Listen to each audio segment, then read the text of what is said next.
Today's a really exciting day because our solar panels just turned up.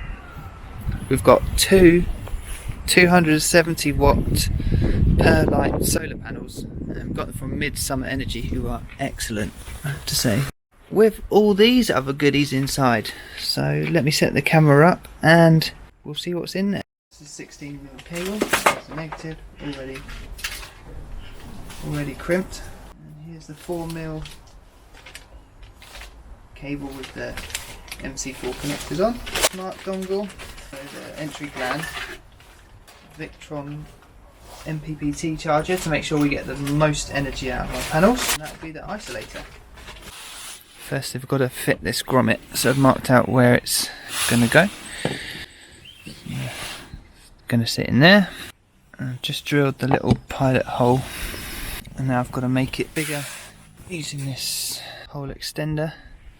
Use the window sealant primer to just cover the exposed metal on the roof. Find it dries quicker than everything else. It's pretty cold today. Quick trek to the shops to get the grommet, which is now in. The primer's all dry, so I'm gonna stick it down. Sikaflex ready to go.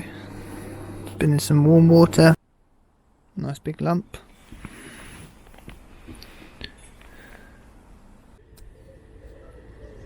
In my haste to stick it down, I didn't really think about how I'd get the cables through the hole once the gland was on, because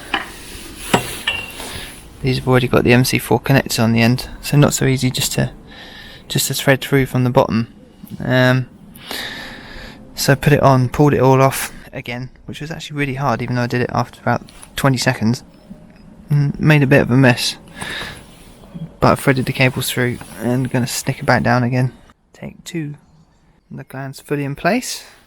Just need to put some bags over the MC4 connectors just to make sure they don't get wet. It's supposed to rain tomorrow. And then we'll put the solar panels on Sunday, hopefully. Today we're going to try and fit our two solar panels. So we've got two 270 watts solar panels. They were the biggest ones that we could find that would fit on our van. We're not 100% sure how we're going to attach them to the roof rack yet, but we're going to get them up there and have a play around.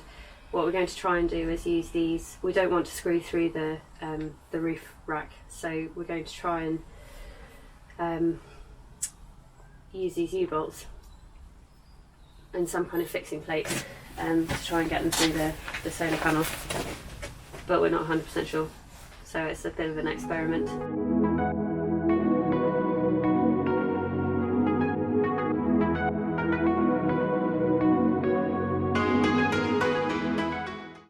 Solar panel installation day one has been a bit of a fail. I'll show you why. So originally we didn't want to, ideally we'd rather not drill through the actual roof bar, so we've been trying to use or find a way of using U-bolts, so it could basically just go around that. It could go through the solar panel underneath and then around the bar like that. And then we've realised that we can't actually lever, don't know what the right word is, the U-bolt like through the solar panel to be able to get it straight down. So what we've done is we've bought some of this aluminium angle, and what we're going to do is attach that to the roof rack first. Yeah, we're going to drill through the side of the aluminium angle and the side of the roof rack and put a bolt through that to attach them together.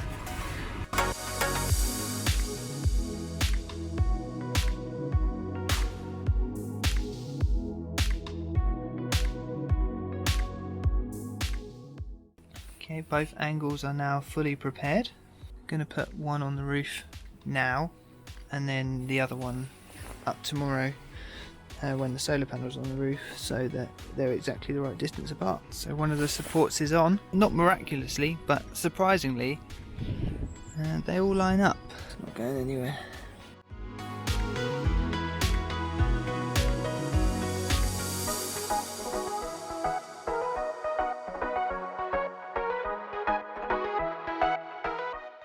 We've just bolted on the second angle here. Now we're going to drill the holes in the solar panel so you can put the bolts in.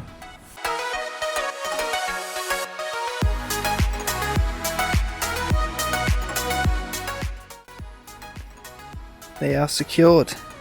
They look so cool.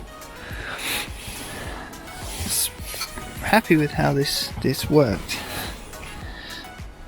So, yeah, these are not made in at all. Couple of things to note. It's better if you don't put a hole right above the bar, because it makes it a pain to get to, especially right on the end. Couldn't get in that one, so I'm just going to get a bigger drill bit to give it a bit of wiggle room, and then we'll be able to get the bolt in. But there's still 3 in this one, that'll make it 4, 3 each side, 4 on that one. Now just have to connect them up, but they look really cool.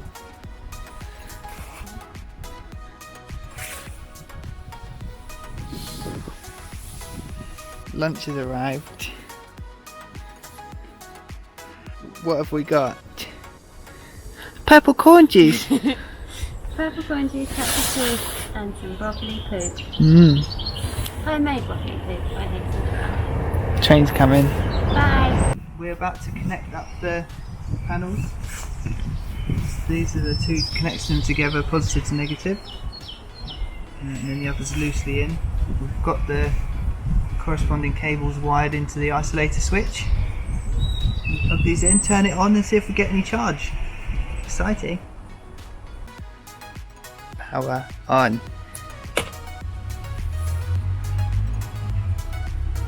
Well, the light's on all the time now.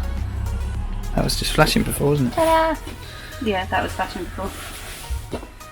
Get on the app. And the app saying we're getting 43 watts. Not bad when you've got 540 watts of solar panels on the roof.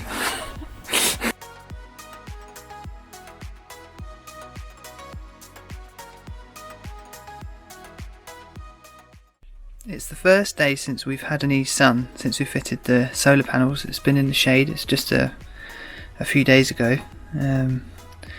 It's still only the 2nd week of March, and it's performing well. You can see 271 watts from the solar panels, so about half the capacity, I guess, of the solar panels. 59 volts at the moment, although that seems to flip between 59 and 65-ish. And then 19.6 amps flowing through the battery. And today, so I had to reconnect it because the positive cable came out of the terminal. Because we're playing around with it. Basically, I've cut it a tiny bit too short. So we were pulling it, and so it's been on an hour maybe, and it's saying that we've got 220 watt hours of yield today already. The highest wattage so far, 275, which actually really pleased with. You can see from the battery monitor now the state of charge 68.9%. That started about an hour ago. It was at 62%, 13.5 volts. It's 19.3 amps running through the battery, which is about the same as what it just said on the app. 300 amp hours at full charge. They're lithium batteries, so you will be able to cycle nearly all of that. And state of charge 69%. So yeah, the solar system's working really well.